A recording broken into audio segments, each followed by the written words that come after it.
नमस्कार मित्रों। अभी तक हमने एनाटॉमी की 6 कक्षाएं कर ली हैं। आज हम 7वीं कक्षा प्रारंभ कर रहे हैं जून 2020 के क्वेश्चन से। प्रश्न है आपका कि डीऑक्सीजनेटेड ब्लड किस आर्टरी से फ्लो करता है। ये मैंने पहले की कक्षाओं में संकेत किया था जब हार्ट और लंग्स का मैं एक चित्र बनाया था कि डीऑक्सीजनेटेड ब्लड आपका एक ही आर्टरी से होता है, पल्मोनरी आर्टरी से।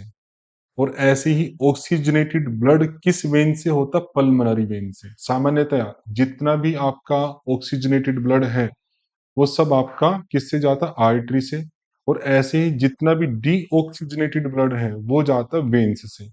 बस यही एक अपवाद आपका पल्मोनरी वाला कि डीऑक्सीजनेटेड ब्लड पल्मोनरी आर्टरी से, ऐसे ऑक्सीजनेटेड ब्लड पल्मोनरी वेन्स से।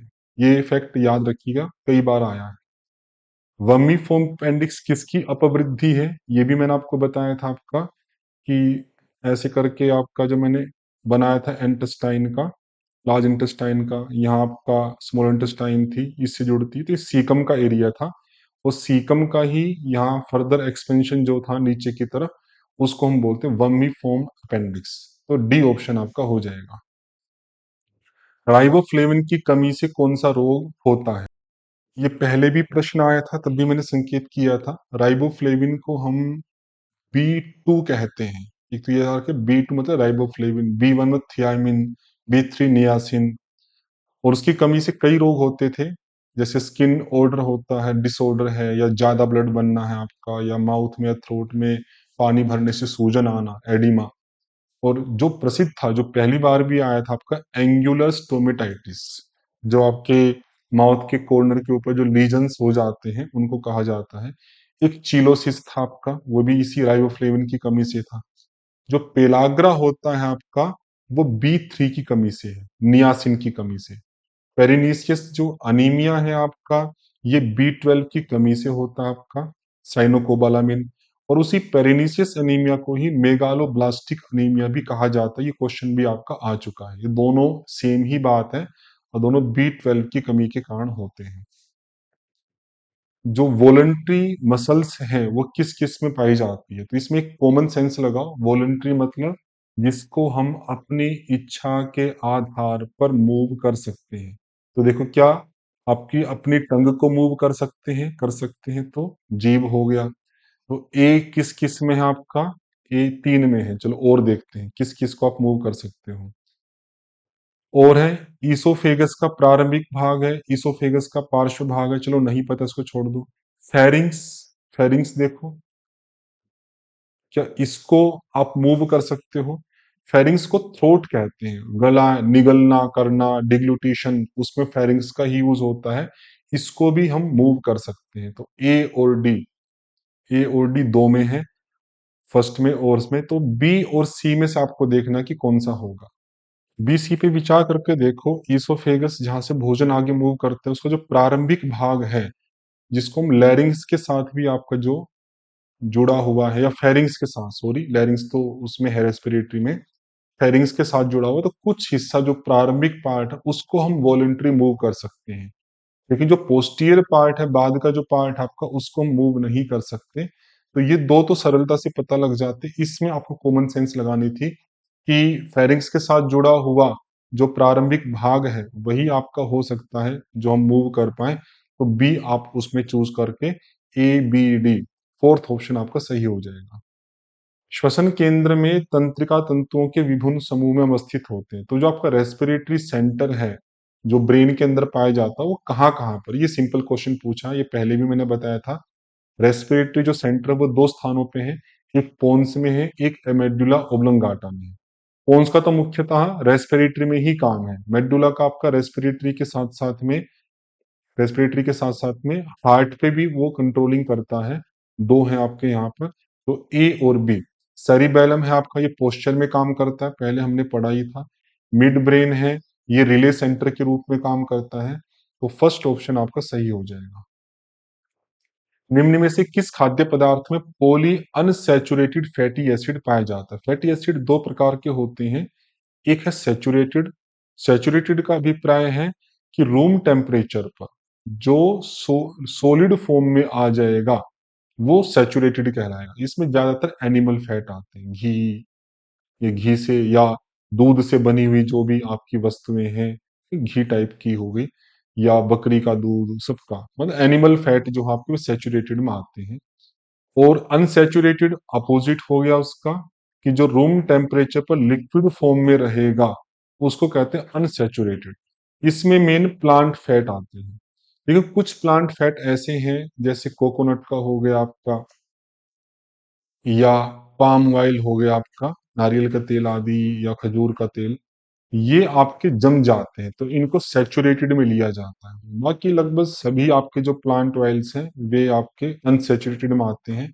ऐसे कुछ एनिमल फैट ऐसे भी हैं जो अनसैचुरेटेड में आते हैं, जैसे मछली आदि के जो तेल है, मछली एक एनिमल है लेकिन उसके जो तेल बनाए जाते हैं वे आपके अनसैचुरेटेड में आते हैं। तो देखो, अब घी और मक्खन, ये तो दोनों के दोनों अनसैचुरेटेड ही नहीं है, तो इनको तो आप डिनाई कर दो, घी भी मक्खन भी हट गए। तो उसको हटाने के बाद तीन आपके बचे, सरसों का तेल, मछली का तेल और तिल का तेल। तो सरसों और तिल ये तो आपके प्लांट हो गए। मछली मैंने आपको बताया था कि एनिमल होते हुए भी उसका जो तेल है आपका, वो अनसैचुरेटेड फैट के अंतर्गत आपका स्वीकार किया जाता है। तो जब मोनो अनसैचुरेटेड हो या पोली अनसैचुरेटेड हो, दोनों स्वास्थ्य की दृष्टि से अच्छे माने जाते हैं। और अनसैचुरेटेड फैट को HDL कहा जाता है, गुड कोलेस्ट्रॉल, जो आपके स्वास्थ्य के लिए अच्छा होता है। HDL की फुल फॉर्म होती है हाई डेंसिटी लिपोप्रोटीन, अर्थात इसमें जो लिपिड होता है वो लिपोप्रोटीन की फॉर्म में होता है। अर्थात अंदर लिपिड रहेगा और बाहर कवरिंग रहेंगी प्रोटीन की, जिससे वो जमता नहीं है, इसीलिए इसको गुड कोलेस्ट्रॉल कहा। और जो सैचुरेटेड वाला है उसको LDL कहा जाता है, लो डेंसिटी लिपोप्रोटीन, अर्थात जिसमें लिपोप्रोटीन वाले फैट की मात्रा कम है, अदर फैट ज्यादा है, इसको बैड कोलेस्ट्रॉल कहा जाता है। तो जितना लिपोप्रोटीन ज्यादा होगा, मतलब फैट में लिपोप्रोटीन की मात्रा ज्यादा होना अच्छा माना जाता है क्योंकि वो जमता नहीं है। और लिपोप्रोटीन की डेंसिटी कम होना बुरा माना जाता है क्योंकि अदर फैट जो होगा वो जम जाता है। तो जो प्लांट का जो फैट होगा उसमें लिपोप्रोटीन की मात्रा ज्यादा होती है। तो ABE फोर्थ ऑप्शन हमारा सही हो जाएगा। ये अलग अलग ड्राई फ्रूट्स दिए हैं, इनमें फैट का परसेंटेज बताना है। तो बादाम, मूंगफली, अखरोट आदि। तो इनमें जो दिए हैं, अखरोट में फैट का जो परसेंटेज है वो सबसे ज्यादा होता है आपका। तो इस आधार पे सी एक में ही है, तो डी ऑप्शन सही हो जाएगा, CDBA। लेकिन बाद के जो ऑप्शन है उनमें थोड़ी गड़बड़ियां हैं। गड़बड़ी इन्होंने जैसे काजू माना सेकंड नंबर पे, घटते क्रम में बताना है। लेकिन बहुत सारी साइट्स पे मैंने देखा उन्होंने बादाम माना है। तो कंफ्यूजिंग है, मतलब साइट पे बादाम तो सबने दिया ही दिया है, तो सी के बाद ए आना चाहिए था।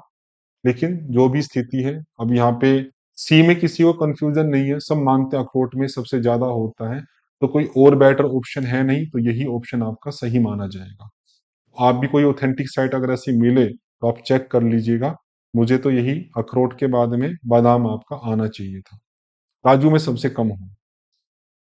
अगला पेपर आता है दिसंबर 2021 का, उसके क्वेश्चंस भी हम कर लेते हैं। तो कोई इस वाले पेपर में आपका जो थे 20 वाले में, ये जो भी पेपर हुआ आपका, उस पे 7 क्वेश्चन थे, कम थे। लेकिन इसमें आप देखोगे एनाटॉमी के कई क्वेश्चन, 11-12 क्वेश्चन।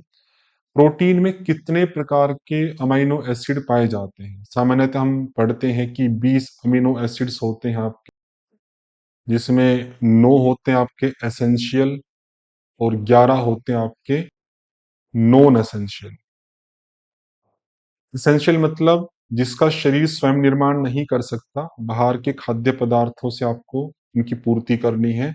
और नॉन एसेंशियल मतलब बाहर से खाद्य पदार्थों की आवश्यकता नहीं है, शरीर अपने आप ही इनका निर्माण कर लेता है।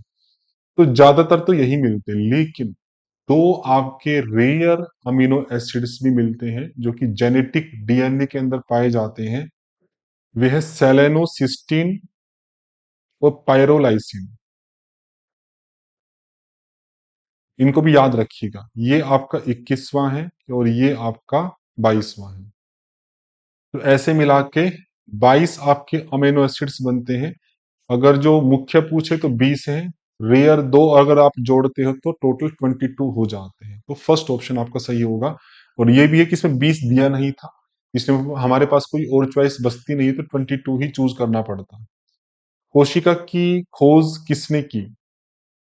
तो रॉबर्ट हुक ने 1665 के अंदर आपकी सेल की खोज की थी। कुछ और इंपॉर्टेंट डिस्कवरी भी आप देख सकते हैं। एक थे आपके रॉबर्ट ब्राउन। रॉबर्ट ब्राउन थे आपके, जिन्होंने न्यूक्लियस की खोज की थी आपके, न्यूक्लियस वाला ध्यान रखिएगा आपका। और एक वाटसन एंड क्रिक थे आपके, उन्होंने डीएनए की खोज की थी आपकी, वाटसन क्रिक ने। यहाँ लिखा भी है वाटसन और क्रिक ने 1685 में। एंटोन वॉन और ल्यूवेन हॉक ने 1674 में फ्री लिविंग सेल की खोज की थी, फ्री लिविंग सेल की, अर्थात प्रोटोजोआ, बैक्टीरिया, स्पर्म, जो कि सेल के रूप में ही आपके जीवित रहते हैं, उसकी खोज की थी ल्यूवेन हॉक ने। और जो ये आपका थियोडोर श्वान है, इसने आपकी ऑल एनिमल्स जो हैं वे सब सेल से बनते हैं ऐसी खोज की थी। एनिमल के संदर्भ में कहा था जितने भी एनिमल्स हैं वे सेल्स का ही एक समूह है। और मैथियास शेल्डन ने कहा था आपका 1838 में कि जितने भी प्लांट्स हैं आपके वे सब सेल से बनते हैं, ये इन्होंने कहा था। ये कुछ अलग अलग खोजें हैं, और भी बहुत सारी, जैसे किसी ने गोल्जी apparatus की, किसी ने प्रोटोप्लाज्म की, किसी ने लाइसोसोम की। लेकिन जो यहाँ पे नाम लिखे हैं कुछ एक एक्स्ट्रा मैंने आपको बताया रॉबर्ट ब्राउन का, उनको आप याद रख सकते हैं। अगला क्वेश्चन देखिए कि एक स्वस्थ व्यक्ति के फेफड़ों के अंदर जाने वाली और उससे निस्सृत होने वाली हवा की मात्रा क्या कहलाती है?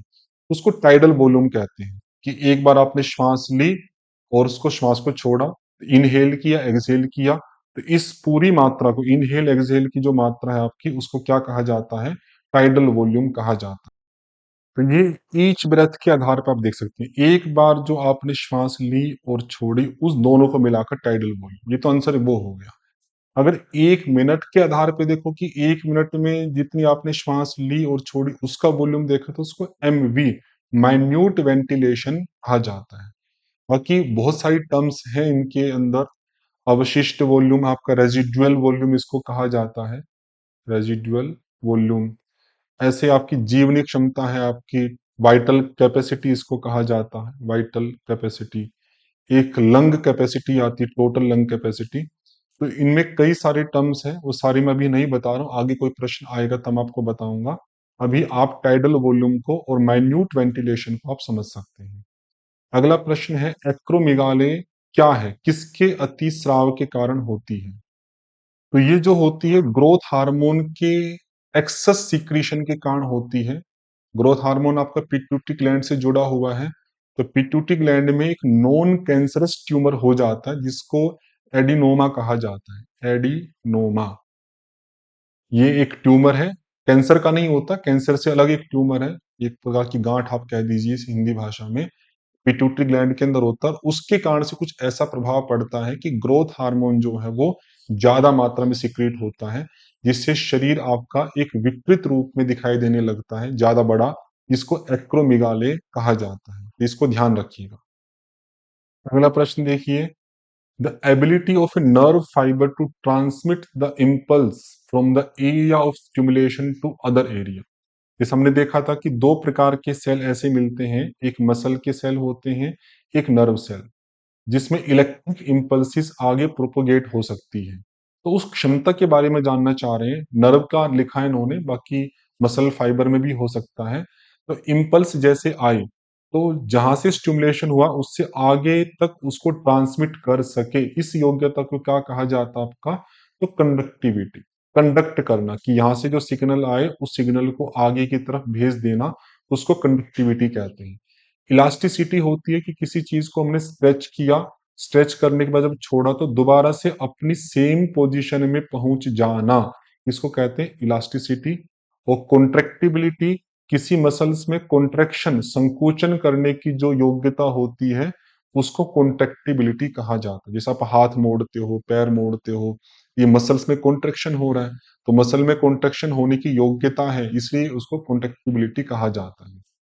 और एक्साइटिबिलिटी है कि जिसमें इलेक्ट्रिक इम्पल्स जनरेट हो सकती है, उस योग्यता को एक्साइटिबिलिटी कहा जाता है। हर हर टिश्यू में नहीं हो सकती, जैसे मस्कुलर और नर्वस दो ही टिश्यू में ये संभव है, एपिथेलियल टिश्यू में नहीं हो सकती, कनेक्टिव टिश्यू में नहीं हो सकती, वे इलेक्ट्रिकल एक्साइटेबल नहीं है। ये दो टिश्यू ऐसे हैं जो इलेक्ट्रिकल एक्साइटेबल है। तो अच्छा प्रश्न था, याद रखिएगा।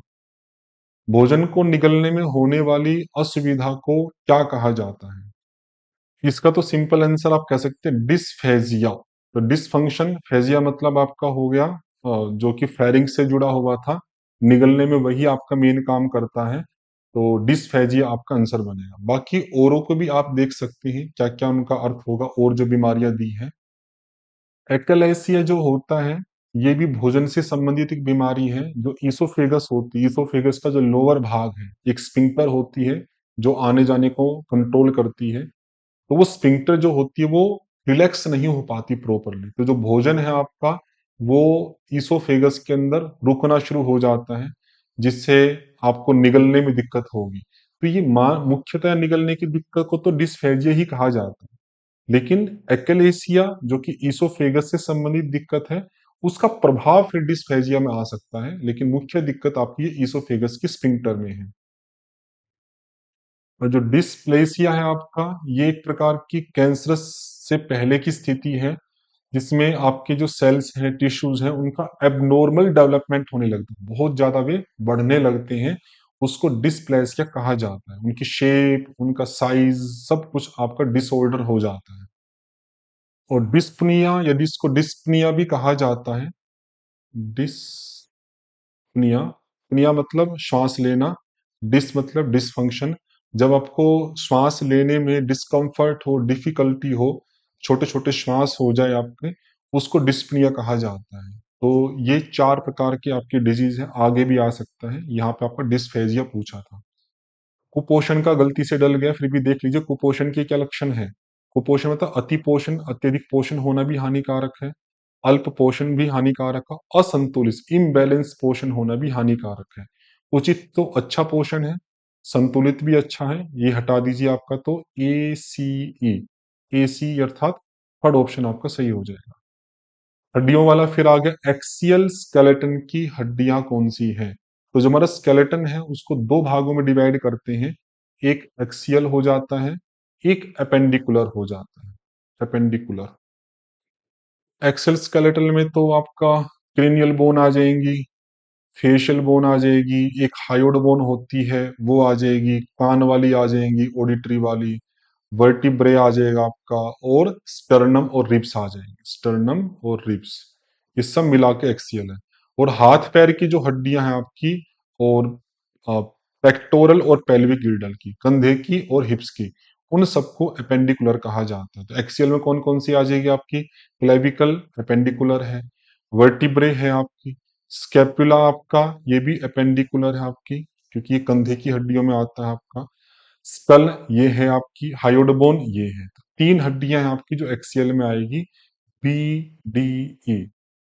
फोर्थ ऑप्शन आपका सही हो जाएगा। फिर किस किस विटामिन की कमी से कौन सा रोग होता है, ये पहले भी आया था आपका। कुछ तो हमने इसमें देखे थे, इस विटामिन डी की कमी से आपका रिकेट्स होता है। तो आंसर तो इसी से आपका पूरा हो रहा है, ए ऑप्शन। बाकी सब आपके एलिमिनेट हो जाएंगे। विटामिन डी में दो तरह से था, एक बच्चों में था रिकेट्स और बड़ों में था ओस्टियोमेलेसिया। ये कई बार आपकी परीक्षा में आया है। और विटामिन सी जो है आपका, जिसको एस्कोर्बिक एसिड भी कहा जाता है, उसके कारण होता है आपका स्कर्वी। एस्कोर्बिक एसिड जो होता है, ये कोलोजन फाइबर होते हैं, उनके निर्माण के लिए इसकी आवश्यकता होती है। और कोलोजन होता क्या, ये एक प्रकार का प्रोटीन है जिसकी आवश्यकता होती है स्किन के बनने में, मसूड़ों के बनने में, ब्लड वेसल्स के बनने में, हड्डियों के बनने में। और यदि इसकी कमी हो जाएगी तो जो ये चीज बन रही थी सब वीक है, कमजोर पड़ जाएगी। तो उसके कारण से मसूड़ों से खून आ सकता है, हड्डियां कमजोर पड़ सकती है। तो ये आपका विटामिन सी का स्कर्वी हो जाएगा। और विटामिन बी, जिसको बी3 भी आप कह लीजिए, उसके कारण से आपको पेलाग्रा होता है, जिसको नियासिन भी कहा जाता है बी3 को। पेलाग्राम हमने तीन चीजें देखी थी, डायरिया, डर्मेटाइटिस और डिमेंशिया। बच गया आपका विटामिन ई। विटामिन ई को टोकोफिरोल कहा जाता है। और बचा हुआ तो माल न्यूट्रिशन है, बस आप इतना समझ सकते हैं कि विटामिन ई की कमी से बहुत सारे रोग होते हैं आपके, जिसमें मुख्यतः आपका नर्वस सिस्टम प्रभावित होगा, नर्वस सिस्टम, मसल्स प्रभावित होंगी, आंखें प्रभावित होगी, रेटिना प्रभावित होगा। इस प्रकार के आपके तो माल न्यूट्रिशन मतलब माल फंक्शंस होगा, मतलब बहुत तरह के फैट में या अदर अदर चीजों में मेल फंक्शंस होने शुरू हो जाएंगे। इससे क्या क्या प्रभाव दिखाई देंगे आपको, जैसे पेरिफेरल नर्व्स हैं आपकी, वे आपकी दिक्कत आ जाएंगी, देखने में दिक्कत आ जाएगी, मतलब रेटिना जो है आपका वो डैमेज हो सकता है, कोई इन्फेक्शन हो सकता है विजन में। इम्यून सिस्टम में दिक्कत आ जाएगी आपकी, इन्फेक्शन जल्दी होना शुरू हो जाएगा जो सामान्यतः नहीं होता होगा। रिप्रोडक्शन में दिक्कत आ जाएगी हमें, इनफर्टिलिटी हो सकती है, या बच्चे जो हैं आपके वे प्री मैच्योर हो सकते हैं, इसको हीमोलाइटिक अनीमिया भी कहा जाता है। मतलब जो आरबीसी है वो आपके मर गए और इससे जो बच्चे हैं आपके प्री मैच्योर आपके हो गए। तो कई तरह के प्रभाव विटामिन ई की कमी के कारण दिखते हैं, तो मैंने कुछ नाम लिखे, आप चाहे तो अपने नोट्स बना सकते हैं। अगला है ग्लूकोज की निम्नलिखित इकाइयों को मोनो, फिर डाई और फिर पोली, इस क्रम में आपको व्यवस्थित करना है। मोनोसैकेराइड में तीन होते हैं मेन, ग्लूकोज होता है आपका, फ्रक्टोज होता है और गैलेक्टोज होता है, तीन है मेन ये। और जो डाइसैकेराइड है उसमें मेन तीन होते हैं आपके, एक सुक्रोज होता है, एक लैक्टोज होता है और एक माल्टोज होता है। और ओली जो पोलीसैकेराइड है, ऐसे ओलिगोसैकेराइड भी होता है आपका, एफओएस, जीओएस और एमओएस, वो रेयर पूछा जाता है। पोलीसैकेराइड में आपका ग्लाइकोजन होगा आपका, जो मेन आपका स्टोर्ड कार्बोहाइड्रेट है, स्टार्च होगा जो भोजन के माध्यम से मेन आपका कार्ब लिया जाता है, सेलुलोज होगा आपका जो कि एक फाइबर के रूप में काम करता है, एक पेक्टिन होगा और एक आपका डेक्सट्रिन होगा। अब हमें पहले ग्लूकोज वाला ढूंढना है, तो ग्लूकोज में एक तो फ्रक्टोज आ गया आपका पहले, सॉरी ये आ गया फ्रक्टोज और गैलेक्टोज। तो ए और सी वाला कोई पहले मिलना चाहिए, और ए सी में देखो एक ही ऑप्शन है बी वाला, बाकी चेक कर लो ए सी के बाद में। फिर आपका डाइसैकेराइड के अंदर सुक्रोज होगा आपका, लैक्टोज होगा, तो देखो ये सुक्रोज भी दिख रहा है आपको ये, और लैक्टोज भी दिख रहा है। और जो स्टार्च है आपका ये पॉलीसैकेराइड है, तो ऐसे मिक्स करके इन्होंने क्रम पूछा था, तो जो बेटर ऑप्शन आपका वो बी है। अगला आपका कथन कारण में है, विटामिन बी 12 आरबीसी में डीएनए के संश्लेषण के लिए आवश्यक है। मैंने अभी पीछे व्याख्या करके आपको बताया था, डीएनए बनने के लिए विटामिन बी 12 की बहुत जरूरत है, जिसके न होने से उसका जो न्यूक्लियस है वो डेवलप नहीं होता, बाकी जो साइटोप्लाज्मिक पार्ट है वो आपका बनता रहता है। इसकी कमी से कोशिका में परिपक्व, sorry, it's deficiency leads to failure in maturation of the cell and reduction in the cell division. तो दूसरी पंक्ति भी सही है, वहां भी बताया था कि जैसे जैसे इसकी कमी होती जाएगी तो सेल का मैच्योरेशन प्रॉपर नहीं हो पाएगा, सेल का साइज तो बढ़ जाएगा, मेगालोब्लास्टिक एनीमिया मैंने बताया था आपका, लेकिन प्रॉपर जो एक मैच्योरेशन होता है कि जो जो भी उसके सेल के स्ट्रक्चर है वो सब प्रॉपर बने, वो नहीं बन पाता। और reduction in the cell division, और उससे जो सेल का डिवीजन होके जो सेल की संख्या बढ़ती है, जो ग्रोथ होती है वो भी रिड्यूस हो जाता है। ये सब प्रभाव आपके वहां पर दिखाई देते हैं। इससे हो सकता है कि जो आरबीसी है उन आरबीसी की संख्या आपकी कम हो जाए। ये दोनों सही है और सही व्याख्या भी है, इंपॉर्टेंट क्वेश्चन है, इसकी व्याख्या मैं पहले ही कर चुका हूँ। तो इस परीक्षा में इतने ही क्वेश्चन है, यहाँ तक हम रखते हैं, बाकी के हम अगली कक्षाओं में करेंगे। ओम शांति।